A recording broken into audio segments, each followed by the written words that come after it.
So it's certainly with some fear and trepidation that you go into that sacred ground of friendship and relationship and see what's possible in order to introduce people to each other and see if they might become friends.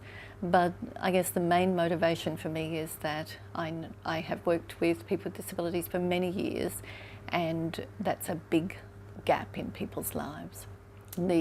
Having friends, having intimate relationships, having kind of relationships where they are seen as the givers as well as the receivers, where they're really appreciated for who they are.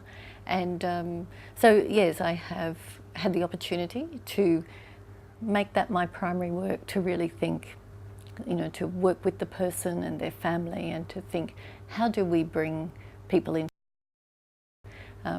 for the sheer joy of the relationship, but also as a safety measure, to bring people in, people who will be there, people who will look out for people, people who will understand their vulnerabilities really well and be there to support them. Look, I think there is there's many things that would contribute to that.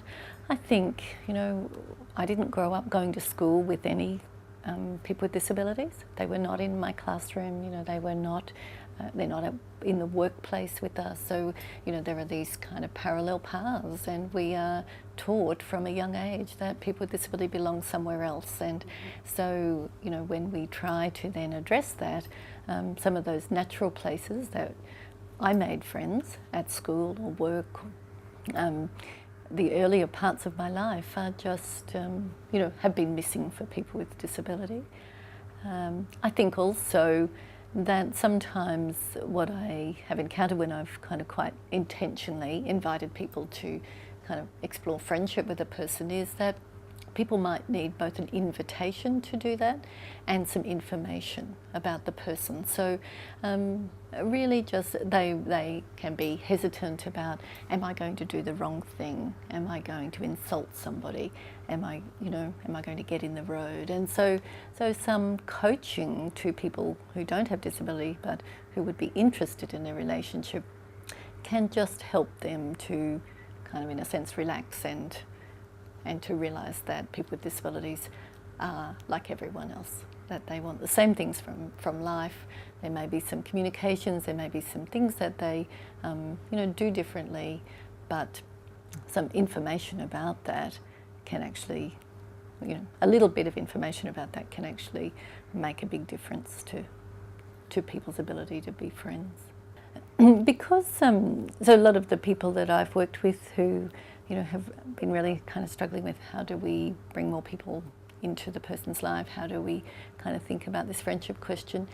Typically those people with disabilities have been young adults, and so in many times they and their families have experienced quite a deal of rejection by the time they get to that age. They may have aspired to have friends, and things, may not have gone well. So there's often a fair bit of nervousness or trepidation on the part of the family members. They're wanting to, in a sense, hold on to the person to protect them from things that will hurt them or, make them, sad. Or so it's a very interesting kind of point, because one of the things that we talk about is that it's actually people who keep people safe. So we can think that the best thing to do for a vulnerable family member is to wrap them in cotton wool and to kind of protect them, but in fact the irony is that perhaps the safest thing we can do is actually to have them immersed in community and surrounded by people and well known by people. So I've worked with people for well over 30 years. Probably the concentration on, how do you build informal networks is probably, something I've really kind of got into in the last 10 years. And I think that's kind of some of the more important work that I've done and the more exciting work that I've done too. Because what I found, I probably had some fears that, would people be friends? How do we do this? How do we? And time and again, I found that people responded to that invitation and did more than we ever asked people to do. So, I mean, and that's exciting. So the first asking is the hardest, and then it can take on a life of its own. So